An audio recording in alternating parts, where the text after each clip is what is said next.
유대인들은 하나님께서 아담을 만드실 때 모리아 산에 있는 흙을 가지고 만드셨다라고 말하고 있습니다. 가인과 아벨이 모리아 산에서 하나님께 제사를 드리는 것을 보면 그때에도 제단이 있었구나라는 것을 우리는 알 수가 있죠. 아담이 만든 그 제단에서 그의 아들들이 제사를 드린 것을 보면 제단의 그 연속성을 알 수가 있습니다. 부모님들이 가정에서 그리고 교회에서 예배를 드리면 그 자녀들도 동일한 마음을 가지고 하나님께 예배를 드리는 것을 볼 수가 있어요. 우리가 사진을 보면 산의 위치의 그림과 모리아산 지형의 그림을 볼 수가 있습니다. 여러분들이 이 사진을 자꾸 외우셔야 돼요. 이 그림을. 그래서 위치가 어디에 있구나라는 것을 아시면 성경을 읽으실 때 훨씬 도움이 됩니다. 예루살렘에는 세 개의 산이 있는데 모리아 산으로 알려진 성전산이 있습니다. 거기에는 지금 이렇게 이슬람의 그 황금돔이 있죠. 그 산이 있는 그 산에는 1차 솔로몬의 성전과 2차 스룹바벨의 성전이 그 자리에 지어졌어요. 마가의 다락방과 다윗의 가묘가 있는 시온산과 성전산 동편에 위치한 감난산이 있습니다. 이슬람이 차지하고 있는 황금돔 사원의 자리에 지금 제3 성전을 지어야 된다. 유대인들이 그렇게 생각하고 있습니다. 그래서 지금 실제로 그 안에 들어가야 되는 그 성물들을 다 금으로 만들어서 준비를 다 해놓고 있단 말이죠.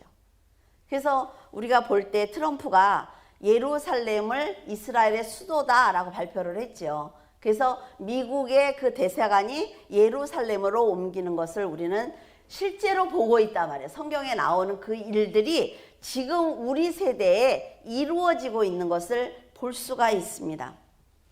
제3성전은 유대인들에게 아주 중요한 신앙의 문제입니다. 이것은 기독교다, 유대교다 이런 상관할 것이 아니라 그 유대인들의 문제예요. 하나님이 바라보고 계시는 그 유대인들의 문제입니다. 그 유대인들은 전 세계에 퍼져서 디아스포라로 2000년간 살아왔어요. 그런데 2000년 동안 나라가 없이 살아오던 사람들이 나라를 되찾고 다시 이스라엘이라는 나라를 만드는 건 대단한 일입니다. 우리가 성경에 보면 하나님께서 바벨론을 통해서 그 70년의 포로 생활을 하잖아요. 그리고 다시 자기의 나라로 돌아오는 걸 볼 수가 있단 말이죠. 이스라엘은 아주 특별한 나라입니다. 우리가 그래서 저 사람들은 예수를 믿지 않아, 그러니까 우리하고 상관이 없어 라는 생각을 할 것이 아니라 이 전 세계의 시간표로 하나님이 그들을 사용하고 계시는구나 라는 생각을 하면 되는 것입니다. 예루살렘으로 들어온 그들이 스룹바벨 성전을 꼭 지어야 되는 것처럼 지금 2000년 만에 자기 나라로 온 그들이 또 성전을 지어야 되는 거예요.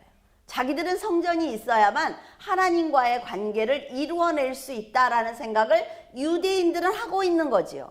그런데 지금 그 자리에 이슬람 사원이 세워져 있단 말이에요. 그러니까 그들이 그 자리를 내놔. 그리고 싸우면 세계 3차 대전이 일어납니다. 그러니까 그들이 지금 하는 것이 너무나 안타까우니까 통곡의 벽에서 대고 우는 거예요. 하나님 앞에 기도하는 거지요. 이 제3성전과 이슬람 그 자료는 여러분들에게 드리려고 해요. 이슬람에 대해서 드렸죠. 왜냐하면 여러분들이 이제 드리는 자료를 제가 너무나 많은 자료를 찾고 나서 여러분들이 쉽게 보고 이해할 수 있는 정도로 정리해서 드리고 있어요. 그러니까 보셔야 됩니다. 꼭 보셔야 돼요. 왜냐하면 분명히 이슬람의 문제는 일어날 것입니다. 그런데 전혀 이슬람에 대해서 알지 못하고 있다가 탁 당하면 어려움이 온단 말이죠. 그리고 이슬람 사람들이 지금 한국 여자들하고 결혼하기 위해서 굉장히 노력을 하고 있어요. 근데 그 사람들은 엄청 잘합니다. 선해요. 너무 잘하는데 거기에 속아서 그 사람들과 결혼을 하면 그때부터는 매를 맞을 수가 있어요. 그게 꿀 안에 나와 있는 거기 때문에 그 사람들은 그걸 죄라고 생각하지 않거든요. 그러니까 상당히 조심을 해야 된다는 거죠. 그래서 꼭 읽어보시기를 바랍니다.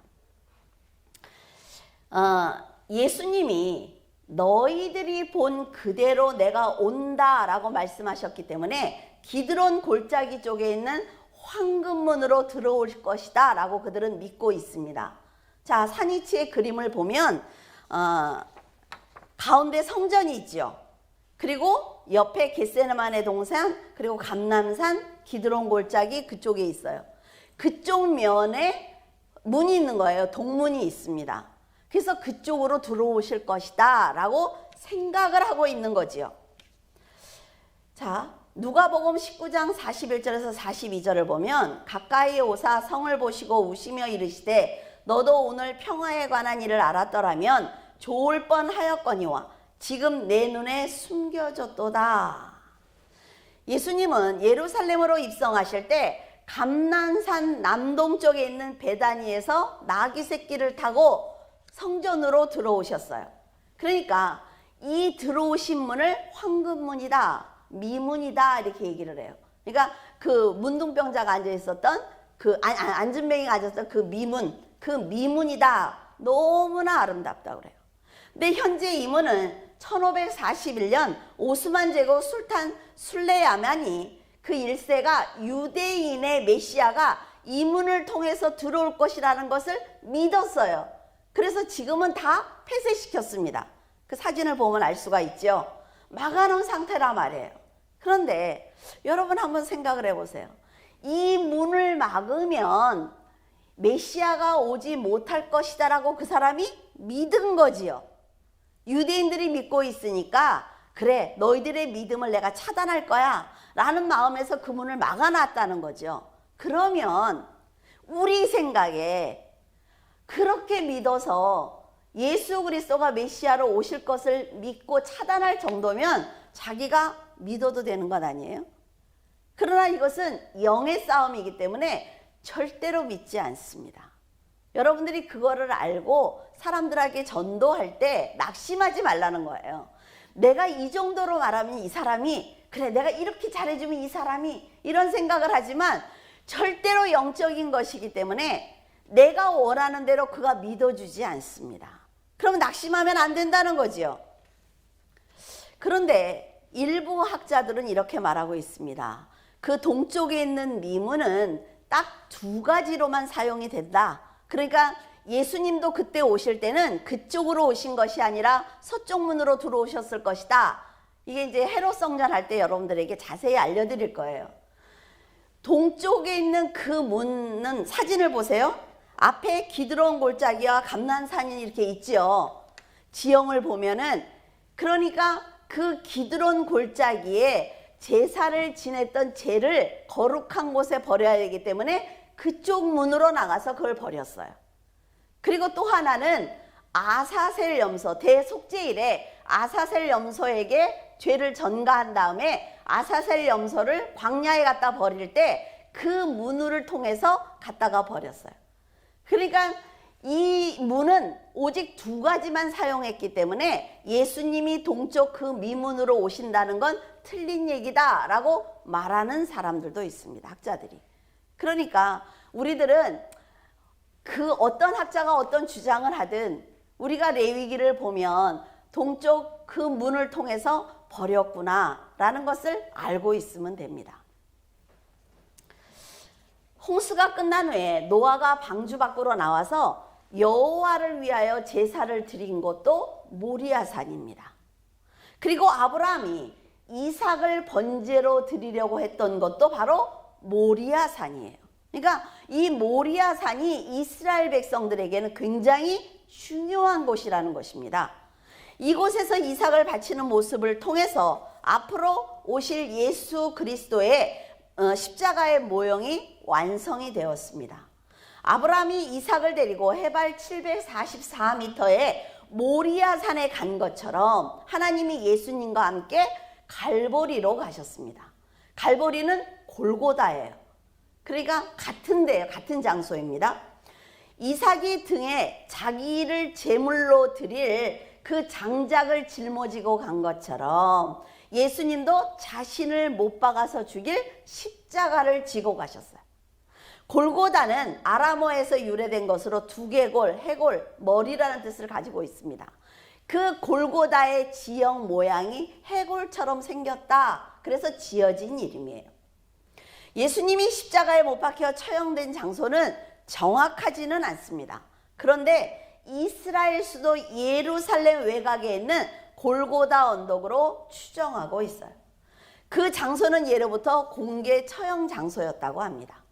이삭이 자기가 지고 간 나무 위에 결박을 당한 것처럼 갈보리 산에서 예수님은 자신이 지고 온 그 십자가 위에 결박을 당해서 못 박혔죠.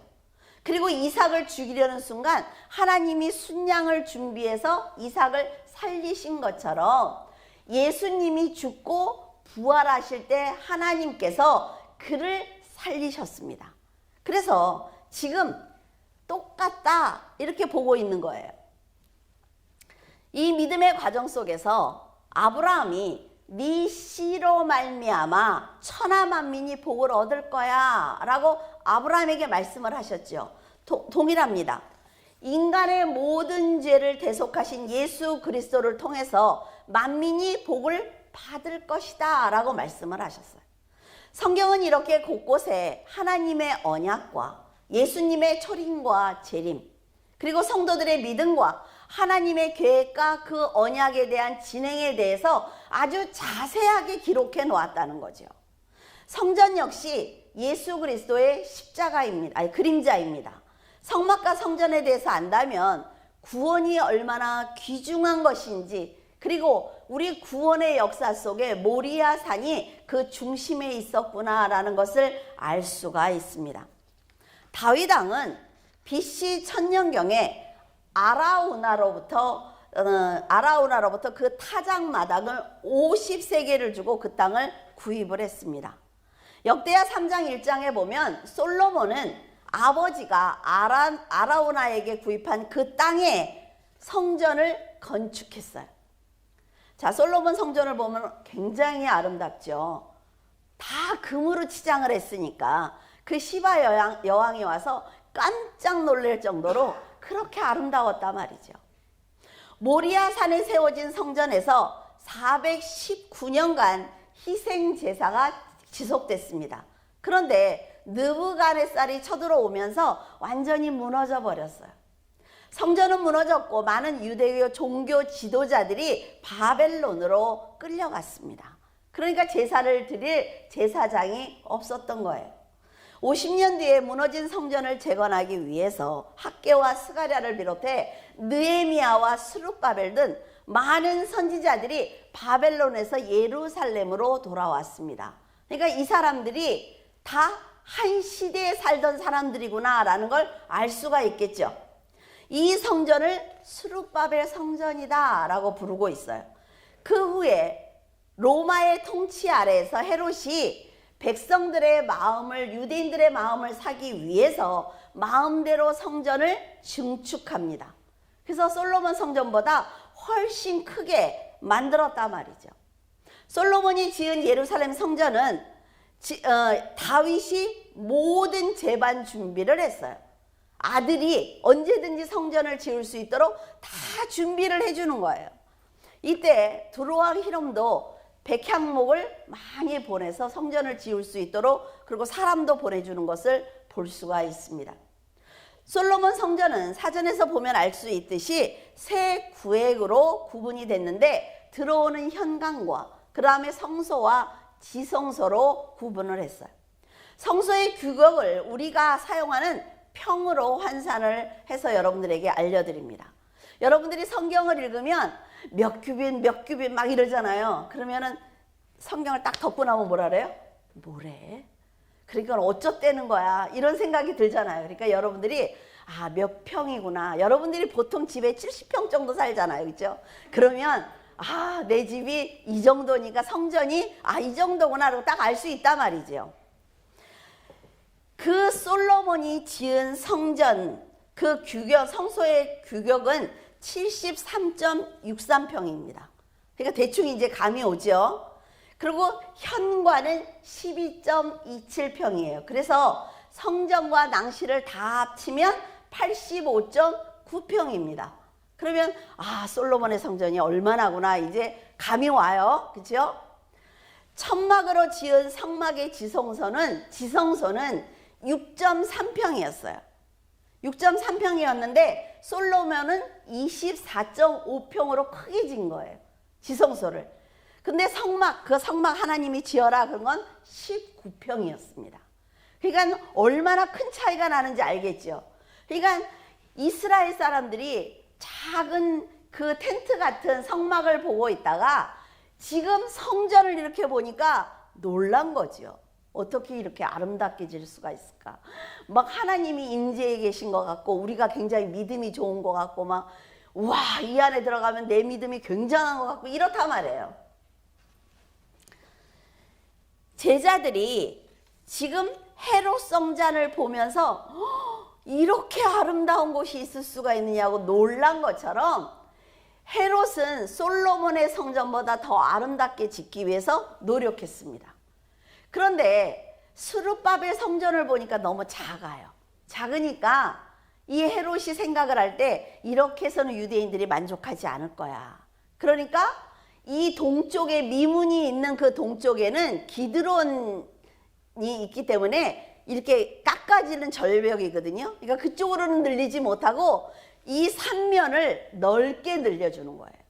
그러니까 이스라엘 사람들이 볼 때는 이건 성전이 아니다 라는 얘기를 하는 것입니다.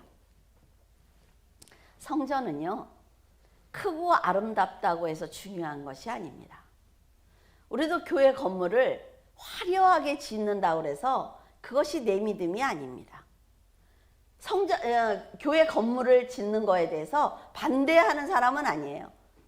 그 안에서 성도들이 정말 하나님과의 만남을 잘 유지하고 그 믿음을 잘 키워나가면 좋죠.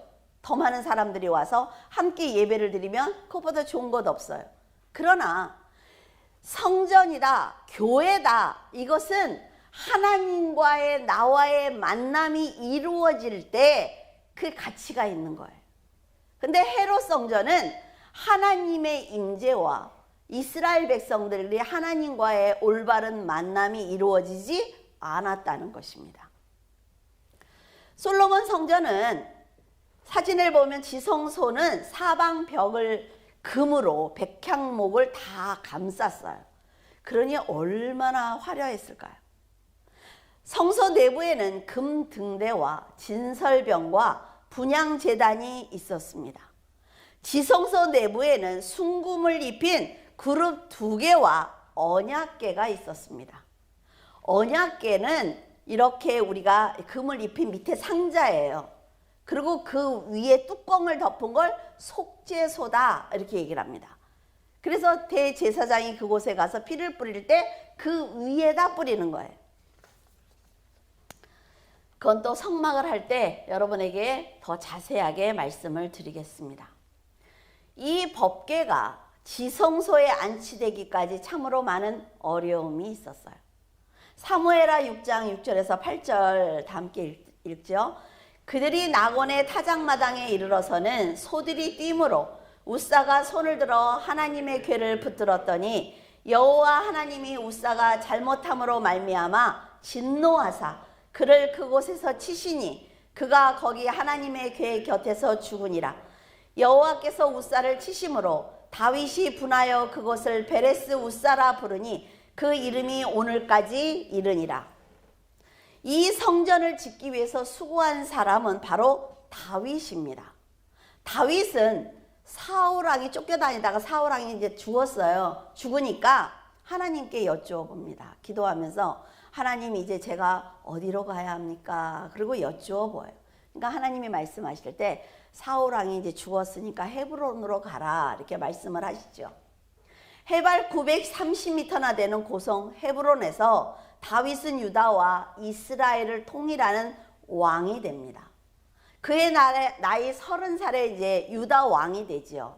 그리고 7년 후에 통일을 시키는 왕이 돼요. 40년 동안 이스라엘을 통치하는 왕이에요. 그런데 그 헤브론의 위치를 보면은 예루살렘 아래쪽에 30m 아래쪽에 있어요. 운전하시는 분은 30m다 그러면 딱 감이 오지요. 저는 잘 안 와요. 어딘지. 그런데 갈릴리가 있고 갈릴리 호수가 있고 밑에 사해 바다가 있어요. 중간에 흐르는 물을 요단강이다 이렇게 얘기를 해요. 그래서 이 사해 머리 끝에 옆쪽으로 왼쪽으로 보면 거기에 예루살렘이 있어요. 그래서 거기서 사해 중간쯤이 헤브론이에요.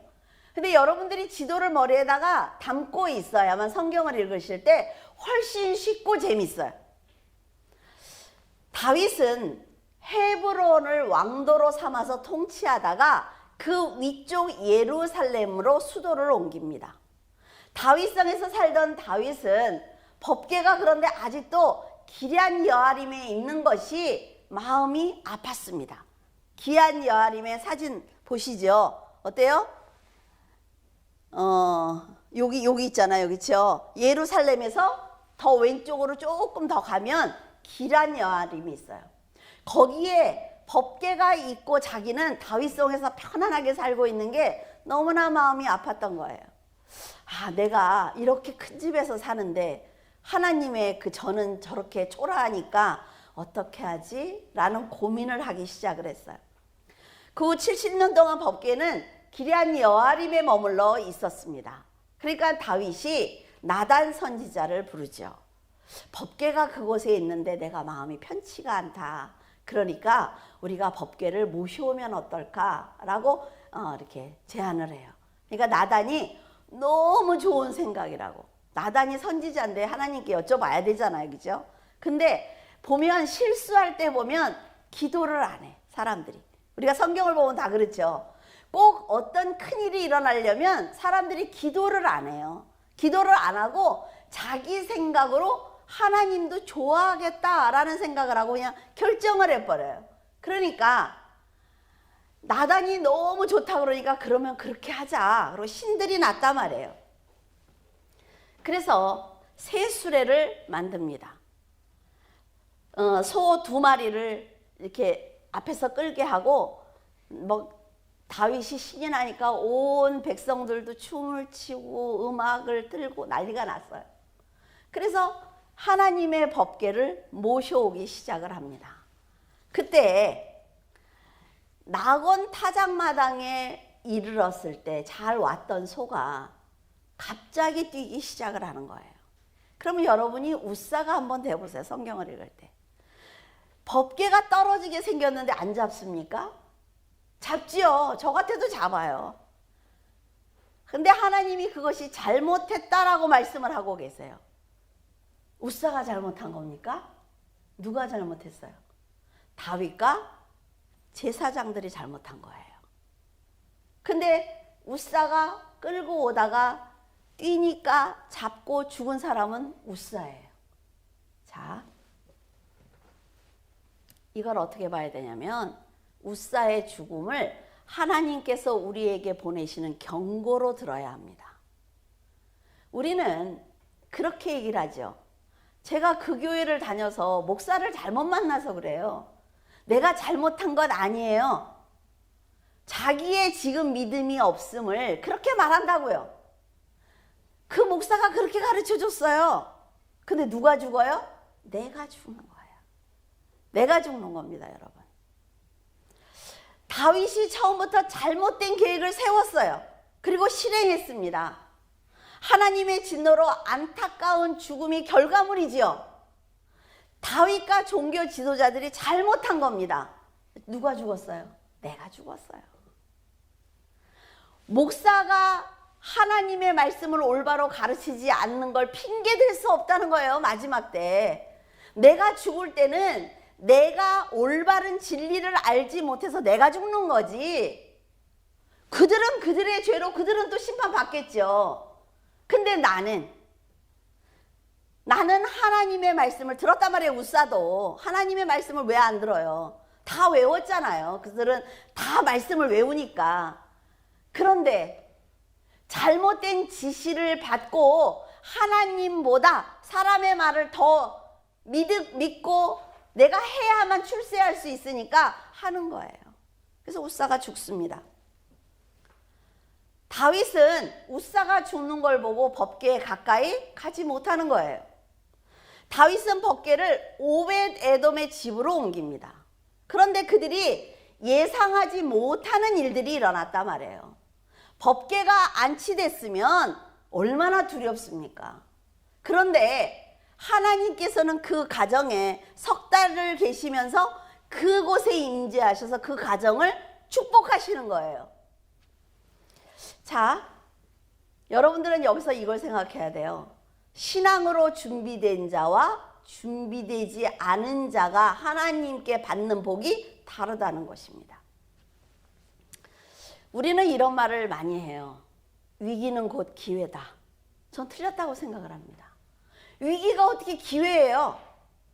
위기는 준비된 자들에게 기회입니다. 무슨 얘기인지 알겠어요? 똑같은 사람이 기회를 똑같이 받았어요. 위기예요, 둘 다. 똑같은 일을 했어, 지금까지. 그런데 겉으로 보면 똑같은 일을 맡아서 한 것 같아요. 근데 한 사람은 그 전문가가 되기 위해서 최선을 다한 사람과 그 일을 맡았으니까 위에서 주는 일만 처리한 사람은 다릅니다, 위기가 오면. 하나님 앞에도 마찬가지라는 거죠. 여러분들이 나는 음대야, 그러니까 미술에 대해서 알 필요 없어, 아니라는 거예요. 내가 미술을 많이 하면 음악을 훨씬 더 아름답게 작곡할 수가 있습니다. 굉장히 중요한 거예요. 내가 이 일을 하니까 저 일은 알 필요가 없어, 아니요. 다 섞여서 내 일이 빛이 나는 겁니다.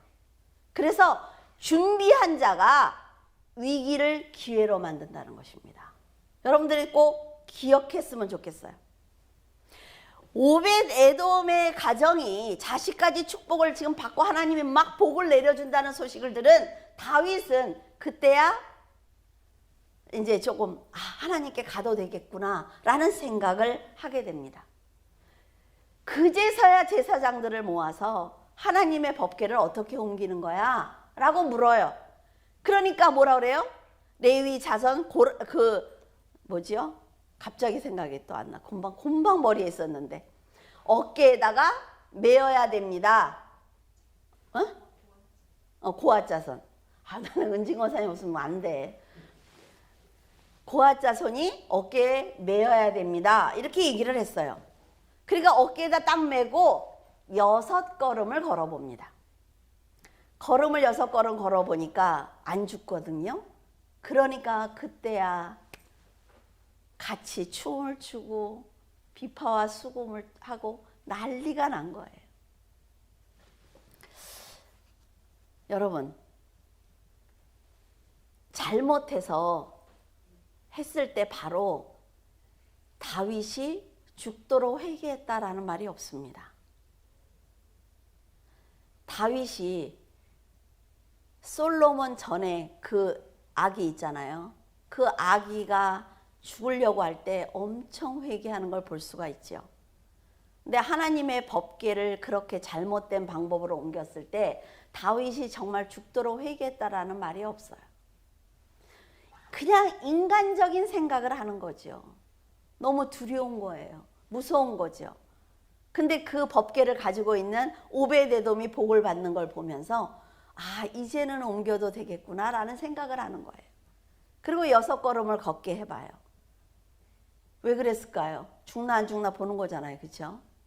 하나님 앞에 내가 철저히 회개했다면 그런 두려움은 없을 것입니다.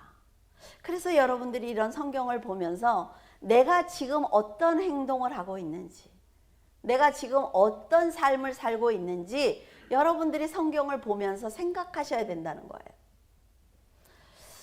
자, 이제 장막에 갔다가 법궤를 놨는데 그게 또 마음에 안 좋아요. 그러니까 나단 선지자를 불러서 또 물어봅니다. 어떻게 했으면 좋겠어? 근데 하나님이 하시는 말씀이 있습니다.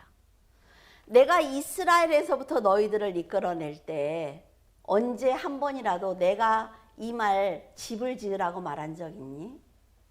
나는 그런 적 없다라고 말씀을 하세요.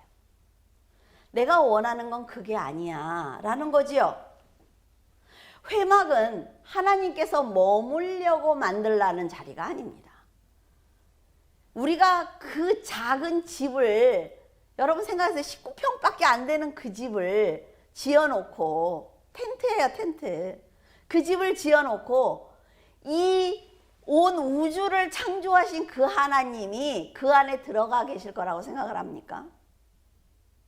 그래서 우리가 교회가 이 건물을 짓고 성전이라고 말을 해요. 무슨 성전? 제1성전, 제1. 잘못된 거예요. 예배당입니다, 여러분. 성전이라고 말하면 안 돼요, 교회는. 교회 기도, 대표 기도 하시면서 제단이라고 말하고 성전이라고 말하는 분들이 있습니다. 잘못된 거예요. 하나님의 존재를 알리는 곳입니다. 하나님의 존재를 알리고 하나님의 백성들로 이들을 만들기 위해서 만나주시는 그런 장소라는 거지요. 근데 하나님께서는 다윗이 성전을 짓는 걸 원치 않으셨어요. 그러시면서 하는 얘기가, 너는 너무나 많은 피를 흘렸어. 그러니까 네 아들이 성전을 짓게 해라 라는 말씀을 하셨어요. 시편에 보면 다윗이 쓴 글이 있습니다. 뭐라고 얘기를 하느냐면, 하나님은 피를 많이 흘린 자와 거짓말하는 자를 싫어하신다 이렇게 기록해 놨습니다. 다윗의 우리가 인생을 보면 어쩔 수 없었죠. 사울이 계속 쫓아다니면서 죽이니까 데리고 다니는 그 사람들을 보호하기 위해서 싸울 수밖에 없었어요. 자이든 타이든 사람을 죽일 수밖에 없었습니다. 그런데 그 인생은 하나님께서 성전을 짓지 마라 라고 말씀을 하십니다. 그러니까 우리들이 살아가면서 어쩔 수 없이 짓는 죄가 있어 라고 말하면 안 된다는 거예요. 최선을 다해서 다윗처럼 그렇게 도망을 다니고 죄를 안 지려고 하고 사람을 안 죽이려고 노력한 사람도 하나님께서 이렇게 대하신다고요. 그러면서 그 품에서 성장한 솔로몬, 그 아들이 집을 져라 라고 말씀을 하세요. 우리가 1세대, 하나님을 믿은 1세대를 보면 정말 많은 고생들을 합니다. 그 믿음의 틀을 만들기 위해서 정말 내 자녀를 믿음으로 살아가게 하기 위해서 1세대들이 당하는 고난은 이루 말할 수가 없어요. 근데 그 2세대는 훨씬 더 편안하게 삽니다. 안전하게. 조금만 잘해도 하나님과 대화를 할 수가 있고 하나님께서 그를 품어주시고 도와주시는 걸 볼 수가 있습니다. 지금 다윗을 보면서 그런 생각을 해봤어요. 어쩔 수 없이 전쟁을 해야 되고 어쩔 수 없이 사람을 죽일 수밖에 없는 그런 모든 삶을 겪은 그 사람이 하나님의 거룩한 성전을 지을 때 하나님께서, 그래서 그 솔로몬이 성전을 짓게 되는 거지요. 근데 다윗은 큰 사람입니다. 하나님께서 거절을 하셨으면 우리 같으면 어떻게 이럴 수가 있냐고. 하나님이 나한테 편안한 인생을 주면 내가 그때 그 화를 냈겠느냐 막 이러고 막 이럴 것 같아요. 그렇죠? 그런데 다윗은 자신이 어떤 인생을 살았는지 아는 거예요. 그리고 내 자녀가, 솔로몬이 성전을 짓게 하겠다. 네 후손들은 네 등불을 끄지 않는, 내가 등불을 끄지 않고 왕위를 주겠다라는 말씀을 믿는 것입니다. 내가 내 인생의 모든 걸 다 하려고 하는 것이 아니라 내 자자손손 하나님 앞에 믿음으로 살아갈 수 있도록 준비를 해주는 거예요. 그래서 여러분들이 자녀를 위해서 기도하지 않습니까? 솔로몬이 성전을 지을 수 있었던 것은 아버지의 간절한 소원 때문입니다. 아버지가 만들어 놓은 인생이 있었기 때문에 이 아들이 성전을 지을 수가 있는 거예요. 목숨을 걸고 하나님을 향한 믿음을 지킨 다윗의 신앙이 솔로몬으로 하여금 성전을 지을 수 있는 기회를 받게 한 것입니다. 다윗이 이렇게 살지 않았다면 솔로몬은 성전을 지을 수 있는 기회를 받을 수 없습니다. 그래서 부모는 당연히 내가 하나님 앞에 신앙으로 살아야 하지만 부모가 믿음으로 인생을 살면 하나님께서는 그 자녀에게 기회를 주십니다. 다시 회복할 수 있는 기회를 계속 주시는 거예요. 이걸 믿어야 됩니다. 그래서 부모가 선하게 살아야만 자녀가 하나님 앞에 설 수가 있습니다. 이것이 내가 정말 자녀를 사랑하면 돈으로 뭘 해주려고 하는 것이 아니라 내가 살아온 믿음의 선함을 가지고 자녀가 자녀의 인생을 살아갈수록 돕는 것이 내가 자녀를 사랑하는 마음이에요. 아시겠죠? 그래서 하나님 안에서 하나님을 믿는 믿음으로 살아내야 된다는 거예요. BC 959년에 이스라엘 역사상 제1성전인 솔로몬 성전이 준공이 되었습니다. 하지만 이 성전은 BC 586년에 바벨론의 느부갓네살에 의해서 3차 침공 때 완전히 회파돼요. 그 느부갓네살이 너무 화가 난 거예요. 그걸 정복하려는데 정복할 수가 없으니까 막 화가 났지요. 그래서 완전히 회파시키지요. 그래서 그 성전 안에 있는 모든 보물들을, 그리고 그들이 그 바다, 그 노수로 만든 큰 물두멍 있죠. 그런 것도 다 쪼개가지고 바벨론으로 다 옮겨버렸어요. 성전을 짓는 과정이 얼마나 오래 걸렸습니까? 그런데 무너지는 것도 이렇게 우리가 볼 때는 한순간에 무너진 것 같지만 절대로 그렇지 않다는 거예요. 내가 하나님께 채찍을 받을 때 하나님께서 화가 나서 한순간에 나를 야단치는 것 같지만 내가 쌓아놓은 죄가 충만하기 때문에 혼나는 거예요. 댐도 마찬가지죠. 댐이 무너질 때 한순간에 갑자기 빵 터집니까? 그렇지 않아요. 서서히 금이 가고 터질 수밖에 없는 여건들이 조성이 된단 말이에요. 그때 미리 알고 수리를 하면 되는데 안 해놓으니까 터지는 거예요. 하나님께 우리가 채찍을 맞고 고난을 당할 때 우리가 몰라요? 알아요. 나 하나님한테 혼날 것 같아. 이런 생각이 들어요. 그러면 회개하면 되는데 안 해. 왜? 안 했으니까 지금 이렇게 혼날 것 같아까지 오는 거니까. 하나님 앞에 내가 회개하면 하나님께서 돌이켜 주신단 말이에요. 자꾸. 이스라엘 역사상 제2성전인 수룹바벨 성전은 솔로몬 성전이 586년에 함락된 후에 516년에 건축이 됩니다. 솔로몬 성전에 비하면 아주 초라해요. 그러나 수룹바벨 성전이라는 것은 이스라엘 백성들에게 대단한 의미가 있습니다. 다시 자기의 나라로 돌아와서 성전을 짓는다는 건 대단한 거라 말이에요. 이때 포로 귀환 이후에 바사 식민지 상태에서 건축한 거거든요. 이때 학계서에도 언급된 것처럼 너무나 많은 일들이 있었어요. 뭘 좀 좋은 일을 하려면 왜 이렇게 방해하는 사람이 많은지 몰라요. 스룹바벨은 대제사장의 아들인 예수아와 함께 예루살렘으로 귀환을 합니다. 그래서 제일 먼저 번제단을 세우지요. 새 성전의 기초를 놓기 시작을 했어요. 하지만 대적들의 모함으로 일시 중단이 됩니다. 하나님의 일에 방해하는 자들이 있다는 걸 알 수가 있죠. 근데 우리들이 신앙이 잘못된 게 그거예요. 내가 교회를 다니고 있어. 내가 이번에 헌금을 했거든. 내가 이번에 교회 가서 뭐를 했어. 근데 어려움이 왔어요. 그럼 뭐라 그래? 내가 하나님의 일을 하고 있는데 왜 나한테 어려움이 오지? 라는 생각을 해요. 하나님의 일을 하고 있기 때문에 사탄의 공격을 받는 거예요. 그래서 하나님 안에, 하나님의 울타리 안에서 내가 보호를 받으면서 하나님의 일을 하고 있을 때 사탄의 공격을 오면 내가 이길 힘이 있는 것입니다. 아시겠어요? 인생은 사탄에게 공격을 받을 수밖에 없어요. 내가 열심히 설교를 하잖아. 밤을 새워서 설교를 준비하잖아. 내가 이렇게 죽도록 이 나이에 열심히 하는데 왜 나한테 고난이 와? 이러면 잘못됐다는 거죠.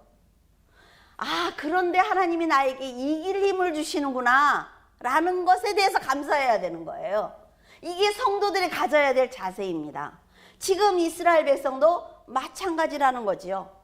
사마리아인들이 시리아 그 지역의 총독인 다뜨네에게 성전 건축에 대해서 민원을 제기합니다.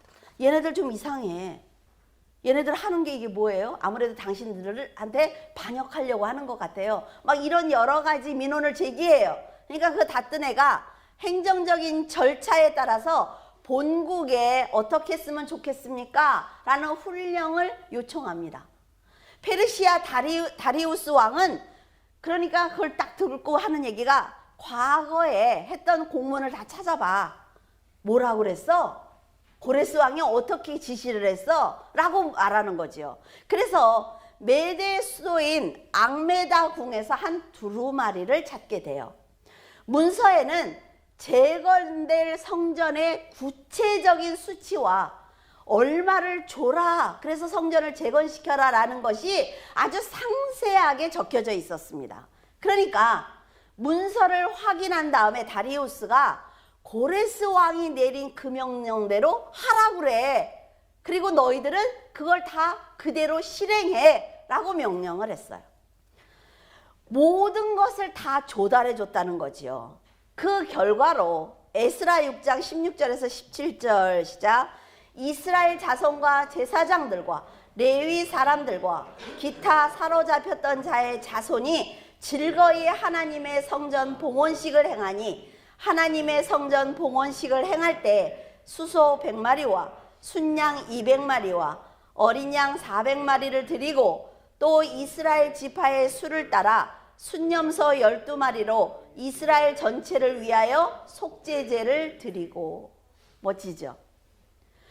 하나님은 마지막에 늘 승리하신다. 왜? 하나님은 하나님의 백성을 버리지 않으니까. 우리가 우리에게 고난이 올 때 정말 하나님에게 탁 붙어서 하나님께서 나를 도와주실 수밖에 없을 정도로 사랑스러운 자녀로 붙어 있으면 하나님께서 그 결과물을 보여주신단 말이에요.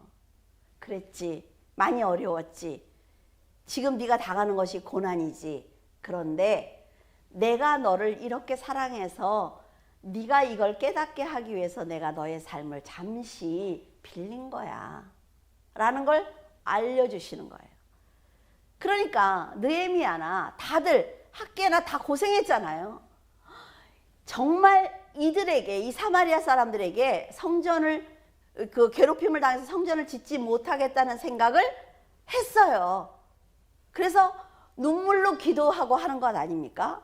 근데 하나님께서 하시는 거 뭐예요? 그거는 네 일이 아니야. 그게 네 인생이지만 네 인생은 네 것이 아니야. 내가 살아있는 존재라는 걸 알려주기 위해서 네 인생을 잠시 빌린 거야 라고 말씀하시는 거예요.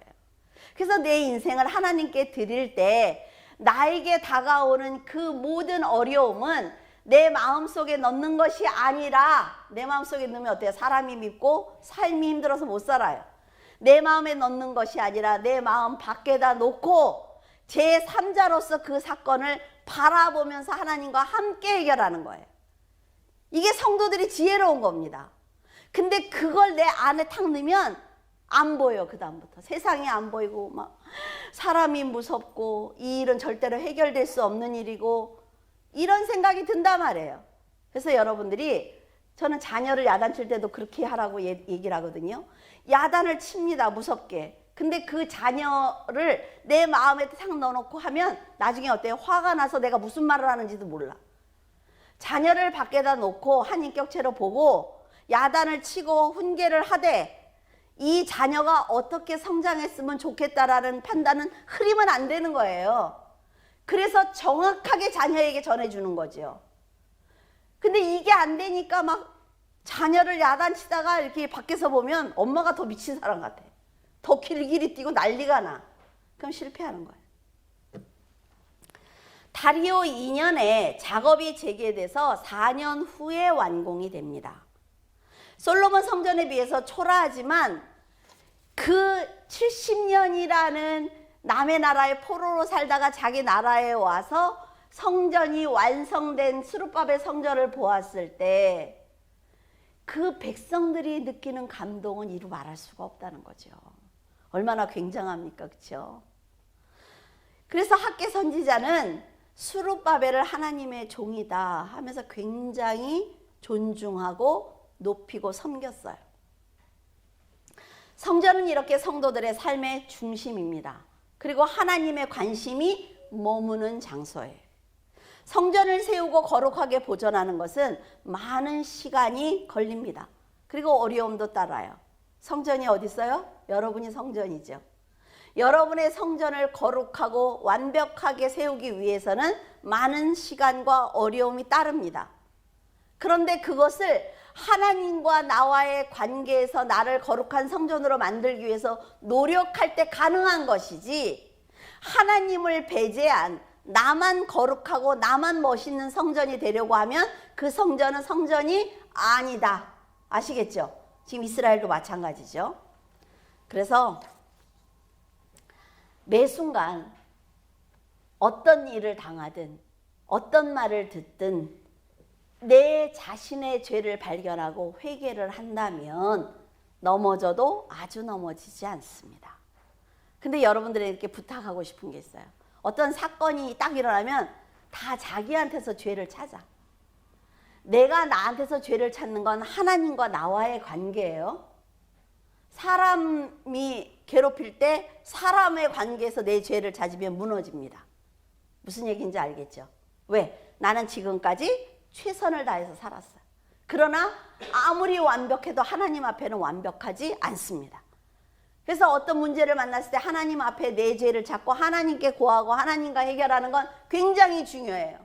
그러나 만난 사건에 대해서 자꾸 그 사람에게 내가 뭘 어떻게 했지 이 죄를 찾으면 무너집니다.